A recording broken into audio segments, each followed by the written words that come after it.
Hi, my fifth grade. It is Mrs. Wright here, and I am here with the final chapter of The Thief of Always, chapter 26. We made it to the end. So now we have to find out what's going on. So in the last chapter, Harvey had basically pulled Mr. Hood into the twister, into the vortex, and he was kind of taken away. So, and Wendell has come out of the mist, so to speak, and Lulu too. So we need to see what's going to happen with them. So this is the last chapter. It's called Living Proof. It's chapter 26. And let's find out what happens. The wall of mist still hovered at the edge of Hood's domain, and it was there where the survivors gathered to say their farewells. None quite knew what adventures laid on the other side of the mist, of course. Each of the children had come to the house from a different year. Would they all find that age, give or take a month or two, awaiting them on the other side? Even if we don't get the stolen years back, Lulu said as they prepared to step into the mist. We're free because of you, Harvey. There were murmurs of thanks from the little crowd and a few grateful tears. Say something, Wendell hissed to Harvey. Why? Well, because you're a hero. I don't feel like one, so tell them that. Harvey raised his hand to hush the murmurs. I just want to say, we'll probably all forget about being here in a little while. A few of the children said, no, we won't. We'll always remember you. But Harvey insisted. We will, he said. We'll grow up and we'll forget. Unless what? Asked Lulu. Unless we remind ourselves every morning, or make a story of it and tell everyone we meet. They won't believe us, said one of the children. That doesn't matter, said Harvey. We'll know it's true, and that's what counts. This met with approval from all sides. Now let's go home, said Harvey. We've wasted too much time here already. Wendell nudged him in the ribs as the group dispersed. What about telling them you're not a hero, he said. Oh yeah, said Harvey with a mischievous smile. I forgot about that. The first of the children were already braving the wall of mist, eager to put the horrors of Hood's prison behind them as soon as possible. Harvey watched them fade with every step they took and wished he'd had a moment to talk to them to find out who they were and why they'd wandered into Hood's grip. Had they been orphans or with no other place to call home, or runaways like Wendell and Lulu, or simply bored with their lives the way he'd been bored and seduced by the illusions? He would never know. They were disappearing one by one until there was only Lulu, Wendell, and himself left on the other side of the wall. Well, Wendell said to Harvey, if time really is set to rights out there, then I'm going back a few more years than you. That's true. If we meet again, I'm going to be a lot older. You may not even know me. I'll know you, Harvey said. Promise, said Wendell. I promise. With that, they shook hands, and Wendell made his departure into the mist. He was gone in 3 strides. Lulu sighed heavily. Have you ever wanted 2 things at the same time? She asked Harvey, but you knew you couldn't have both of them? Once or twice, says Harvey. Why? Because I'd like to grow up with you and be your friend, she replied, but I also want to go home. And I think in the year that's waiting for me on the other side of that wall, you haven't even been born. Harvey nodded sadly, glancing back towards the ruins.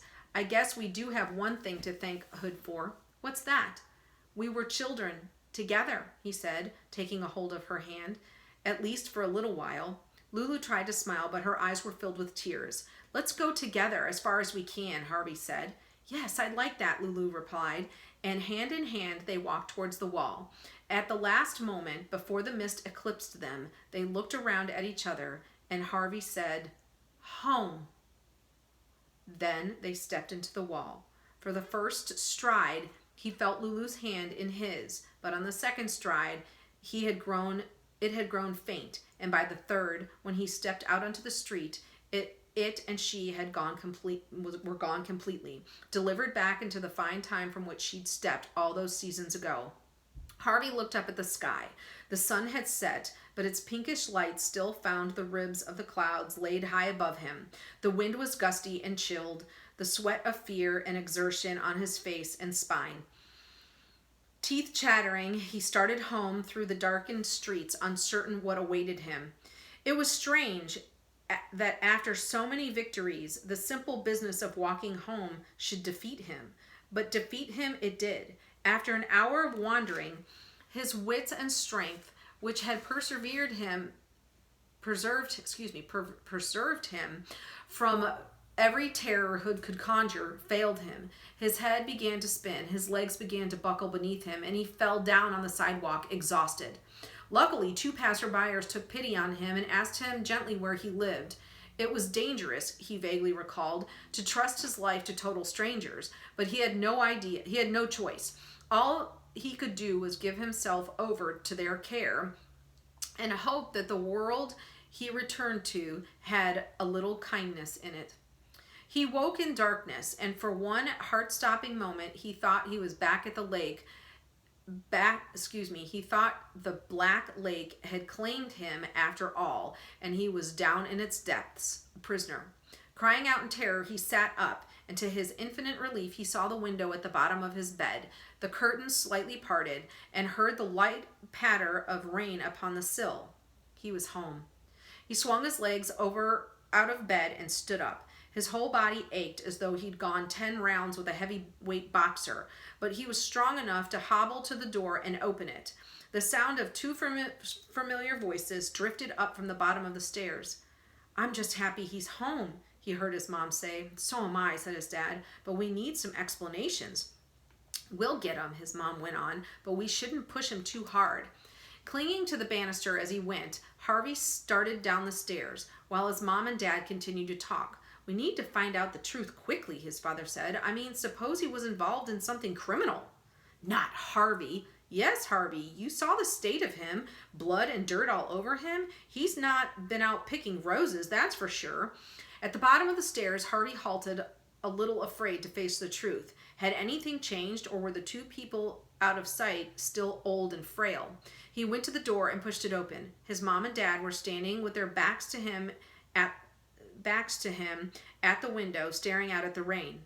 "Hello," he said. They both turned at the same moment, and Harvey let out a whoop of joy to see that all the griefs and horrors of the house had not been endured in vain. Here was his prize, staring down at him, his mother and father, looking just the way they had before Ritkus had come in for him. The stolen years were back where they belonged, in his possession. "I'm a good thief," he said, half to himself. "Oh, my darling," his mom said, coming to him with open arms. He hugged her first, and then his dad. "What have you been up to, son?" his dad wanted to know. Harvey remembered how difficult it had been to explain everything the last time. So instead of trying, he said, "I was just wandering around and got lost. I didn't mean to get you upset." "You said something about a thief." "Did I?" You know you did," his dad said sternly. "Well, are you a thief if you're taking something that belongs to you in the first place?" Harvey asks him. His dad and his mom exchanged puzzled looks. "No, honey," his mom said, "of course not." "Then I'm not a thief," Harvey replied. "I think you owe both of us the truth, Harvey," his mom said. "We want to know everything." "Everything?" "Everything," said his dad. So he told them the whole tale, just as they had asked, right from the beginning, and if their expressions had been doubtful the last time he'd related this story, they were incredulous now. "Do you really expect us to believe all this?" his father broke in while Harvey was talking about meeting Hood in the attic. "I can take you to the house," Harvey said, "or what's left of it. I couldn't find it the last time because it hid itself from grown-ups, but Hood's gone, so there's no magic left to hide it." Once again, his mom and dad exchanged baffled looks. "If you can find this Hood house," his father said, "we'd both like to see it." They set out early the following day, and this time, just as Harvey had expected, the way back to the house was not concealed by magic. He found the streets that Ritkus had led him first led him along easily enough, and very soon the gentle slope on which the house had once stood came into view. "That's it," he said to his mom and dad. "The house stood there." "It's just a hill, Harvey," his father said, "a hill covered in grass." It was indeed a surprise to see that the ground on which so many terrible deeds had been done had greened so quickly. "It all looks rather pretty," his mother said as they came to the place where the walls had stood. "The ruins are under there, I swear," Harvey said, venturing to the slope. "I'll show you. Come on." They weren't the only visitors there that day. There were several kite flyers plying the wind at the top of the ridge, a dozen or more dogs romping around, children laughing as they rolled down the slopes, even a couple whispering into each other's ears.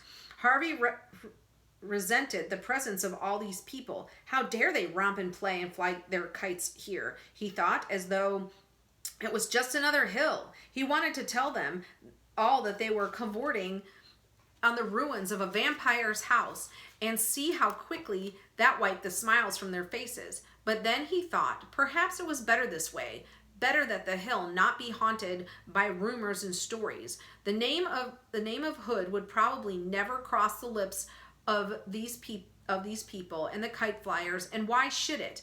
His evil had no place in their hearts. "Well," said Harvey's dad as the three of them climbed the slope, "this house of yours is well buried." Harvey went down on his haunches and dug at the dirt with his bare hands. The ground was soft, and it gave off the sweet smell of fertility. "Strange, isn't it?" said a voice. He looked up from his labors, both his fists full of dirt. A man, a little older than his father, was standing a few yards from him, smiling. "What are you talking about?" Harvey asked. "The flowers, the ground," he said. "Maybe the earth has its own magic, good magic, I mean, and it's buried Hood's memory forever." "You know about Hood?" Harvey said. The man nodded. "Oh, yes." "What exactly do you know?" Harvey's mom asked. "Our son here has been telling us a strange story." "They're all true," the man said. You haven't even heard them," Harvey's dad replied. "You should trust your boy," the man said. "I have it on the best authority that he's a hero." Harvey's dad stared at his son with a twitch of a smile on his face. "Really?" he said. Were you one of Hood's prisoners?" "Not me," the man said. "Then how do you know?" The man glanced over his shoulder, and there at the bottom of the slope stood a woman in a white dress. Harvey studied this stranger, trying to make out her face, but her wide-brimmed hat kept her features in the shadows. He started to get to his feet, intending to take a closer look, but the man said, "Don't, please. She sent me in her place just to say hello. She remembers you the way you are, young, that is, and she'd like you to remember her the same way." "Lulu," Harvey murmured. The man neither confirmed nor denied this. He simply said to Harvey, "I am much obliged to you, young man. I hope to be as fine of a husband to her as you were a friend." "Husband?" Harvey mouthed. "How time flies," the man said, consulting his watch. "We're late for lunch. May I shake your hand, young sir?" "It's dirty," Harvey warned, letting the earth run between his fingers and his right hand. "What could be better between us," the man replied with a smile, "than this? Healing earth."